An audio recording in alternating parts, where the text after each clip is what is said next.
शुभी ने 5 महीने की अपनी बेटी सिया को गोद में लेकर खूब प्यार दुलार किया। उसके जन्म के बाद आज पहली बार ऑफिस जाते हुए अच्छा तो नहीं लग रहा था, पर ऑफिस तो जाना ही था। 6 महीने से छुट्टी पर ही थी। मयंक ने शुभी को सिया को दुलारते देखा तो हंसते हुए पूछा, क्या हुआ? मन नहीं हो रहा है सिया को छोड़कर जाने का? हाँ, आई कैन अंडरस्टैंड, पर सिया की चिंता मत करो। मम्मी पापा है न, रमा बाई भी है। सिया सबके साथ सेफ और खुश रहेगी, डोंट वरी। चलो अब निकलते हैं। शुभी के सास ससुर दिनेश और लता ने भी सिया को निश्चिंत रहने के लिए कहा, शुभी आराम से जाओ, हम हैं न। शुभी सिया को सास की गोद में देकर फीकी सी हंसी हंस दी। सिया की टुको टुको देखती आंखें शुभी की आंखें नम कर गईं, पर इस समय भावुक बनने से काम चलने वाला नहीं था, इसलिए तेजी से अपना बैग उठाकर मयंक के साथ बाहर निकल गई। उनका घर नवी मुंबई में ही था। वहां से 8 किलोमीटर दूर वाशी में शुभी का ऑफिस था। मयंक ने उसे बस स्टैंड छोड़ा। रास्ते भर बस में शुभी कभी सिया के तो कभी ऑफिस के बारे में सोचती रही। अक्सर बस में सीट नहीं मिलती थी। वो खड़े खड़े ही कितने ही विचारों में डूबती उतरती रही। शुभी एक प्रसिद्ध सौंदर्य प्रसाधन की कंपनी में एक्सपोर्ट मैनेजर थी। अच्छी सैलरी थी। अपने कोमल स्वभाव के कारण ऑफिस और घर में उसका जीवन अब तक काफी सुखी और संतोषजनक था। पर आज सिया के जन्म के बाद पहली बार ऑफिस आई थी तो दिल कुछ उदास सा था। ऑफिस में आते ही शुभी ने इधर उधर नजरें डाली तो काफी नए चेहरे दिखे। पुराने लोगों ने उसे बधाई दी, फिर सब अपने अपने काम में लग गए। शुभी जिस पद पर थी उस पर काफी जिम्मेदारियां रहती थीं। हर प्रोडक्ट को अब तक वही अप्रूव करती थी। शुभी की बॉस शिल्पी उसकी लगन मेहनत से इतनी खुश संतुष्ट रहती थी कि वो अपने भी आधे काम उसे सौंप देती थी, जिन्हें काम की शौकीन शुभी कभी करने से मना नहीं करती थी। शिल्पी कई बार कहती थी, शुभी तुम न हो तो मैं अकेले इतना काम कर ही नहीं पाऊंगी। मैं तो तुम्हारे ऊपर हर काम छोड़कर निश्चिंत हो जाती हूँ। शुभी को अपनी काबिलियत पर गर्व सा हो उठता। नकचड़ी बॉस से तारीफ सुन मन खुश हो जाता था। शुभी उसके वे काम भी निबटाती रहती थी जिनसे उसका लेना देना भी नहीं होता था। ऑफिस पहुंचते ही शुभी ने अपने अंदर पहली सी ऊर्जा महसूस की। अपनी कार्यस्थली पर लौटते ही कर्तव्य की भावना से उत्साहित होकर काम में लग गई। शिल्पी से मिल औपचारिक बातों के बाद उसने अपने काम देखने शुरू कर दिए। 1 महीने बाद ही कोई नया प्रोडक्ट लॉन्च होने वाला था। शुभी उसके बारे में डिटेल्स लेने के लिए शिल्पी के पास गई तो उसने सपाट शब्दों में कहा, शुभी एक नई लड़की आई है रोमा, उसे यह असाइनमेंट दे दिया है। अरे क्यों? मैं करती हूँ न अब। नहीं, तुम रहने दो, उसके लिए तो देर तक काम रहेगा। तुम्हें तो अब घर भागने की जल्दी रहा करेगी। नहीं नहीं, ऐसा नहीं है, काम तो करूंगी ही न। नहीं, तुम रहने दो। शुभी के अंदर कुछ टूट सा गया। सोचने लगी कि वो तो हर प्रोडक्ट के साथ रात दिन एक करती रही है, अब क्यों नहीं संभाल पाएगी यह काम। सिया के लिए घर टाइम पर पहुंचेगी, पर काम भी तो उसकी मानसिक संतुष्टि के लिए माने रखता है। पर वो कुछ नहीं बोली। मन कुछ उचाट सा ही रहा।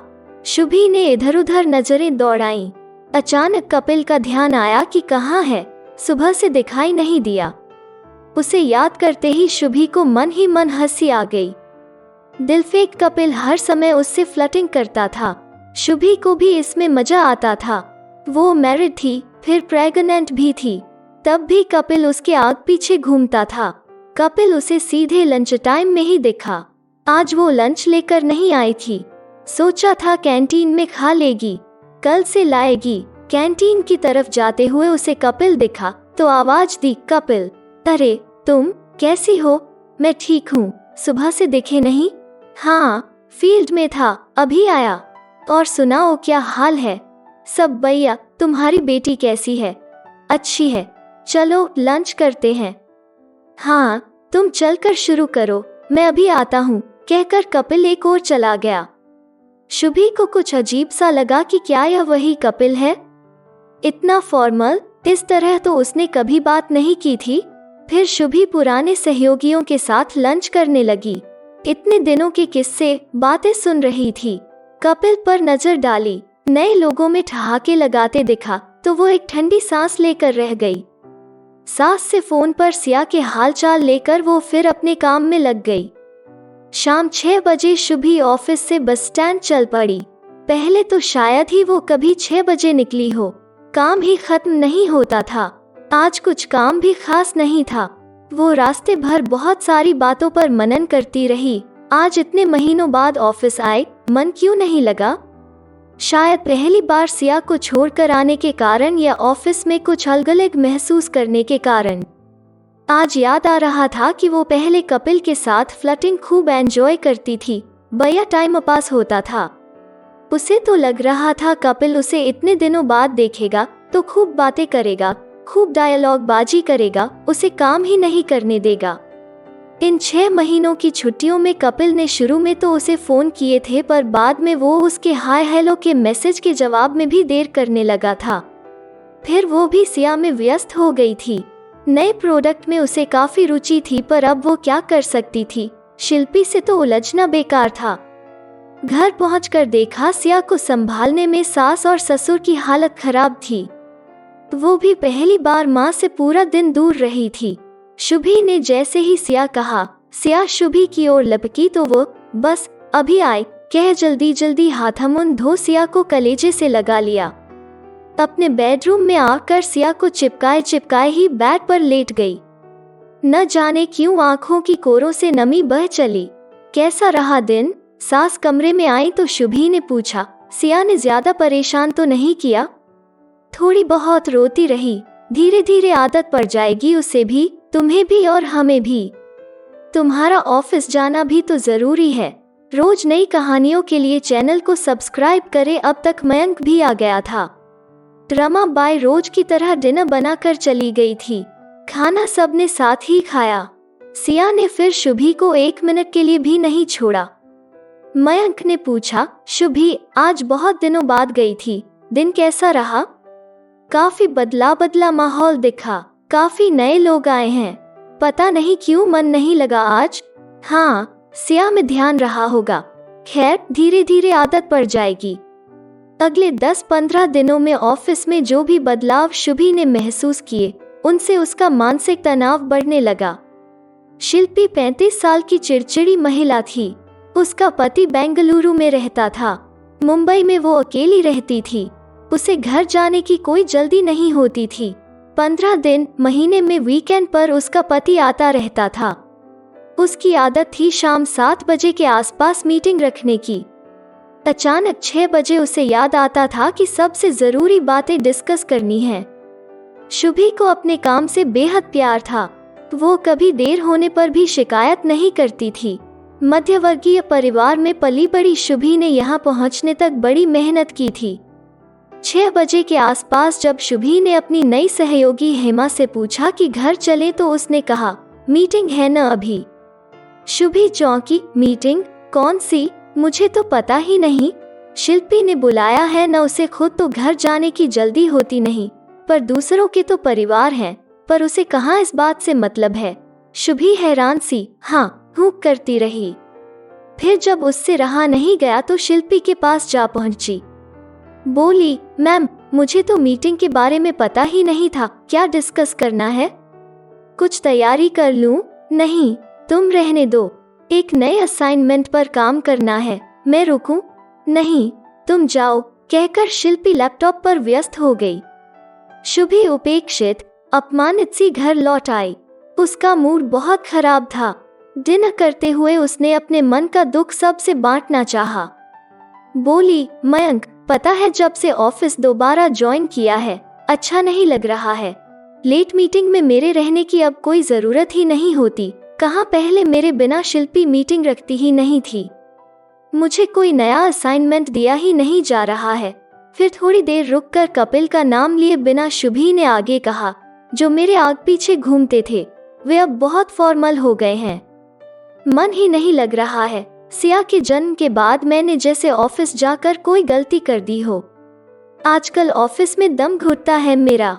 मयंक समझाने लगा, टेक इट इजी शुभी, ऐसे ही लग रहा होगा तुम्हें, जॉब तो करना ही है ना? नहीं, मेरा तो मन ही नहीं कर रहा है ऑफिस जाने का। अरे पर जाना तो पड़ेगा ही। सास खुद को बोलने से नहीं रोक पाई। बोली, बेटा घर के इतने खर्चे हैं, दोनों कमाते हैं तो अच्छी तरह चल जाता है, हर आराम है।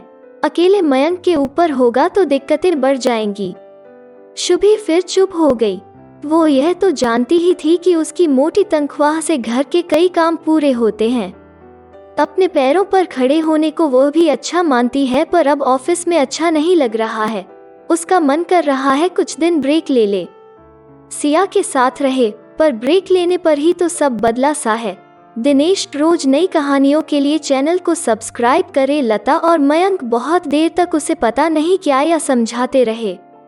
उसने कुछ सुना कुछ अनसुना कर दिया, स्वयं को मानसिक रूप से तैयार करती रही। कुछ महीने और बीते। सिया 9 महीने की हो गई थी। बहुत प्यारी और शांत बच्ची थी। शाम को शुभी के आते ही उससे लिपट जाती, फिर उसे नहीं छोड़ती जैसे दिन भर की कमी पूरी करना चाहती हो। शुभी को ऑफिस में अपने काम से अब संतुष्टि नहीं थी। शिल्पी तो अब उसे जिम्मेदारी का कोई काम सौंप ही नहीं रही थी। 6 महीनों के बाद ऑफिस आना इतना जटिल क्यों हो गया? क्या गलत हुआ था? क्या मातृत्व अवकाश पर जाकर उसने कोई गलती की थी? यह तो हक था उसका, फिर किसी को उसकी अब जरूरत क्यों नहीं है? ऊपर से कपिल की बेरुखी उपेक्षा मन को और ज्यादा आहत कर रही थी। एक बच्ची की मां बनते ही कपिल के स्वभाव में जमीन आसमान का अंतर देखकर शुभी बहुत दुखी हो जाती। कपिल तो जैसे अब कोई और ही कपिल था। थोड़ी बहुत काम की बात होती तो पूरी औपचारिकता से करता और चला जाता। दिन भर उसके रोमांटिक डायलॉग, फ्लर्टिंग, जिसे वो एंजॉय करती थी, कहाँ चली गई थी? कितना सूना उदास सा दिन ऑफिस में बिताकर वो कितनी थकी सी घर लौटने लगी थी। अपने पद, अपनी योग्यता के अनुसार काम न मिलने पर वो रात दिन मानसिक तनाव का शिकार रहने लगी थी। उसके मन की घुटन बढ़ती जा रही थी।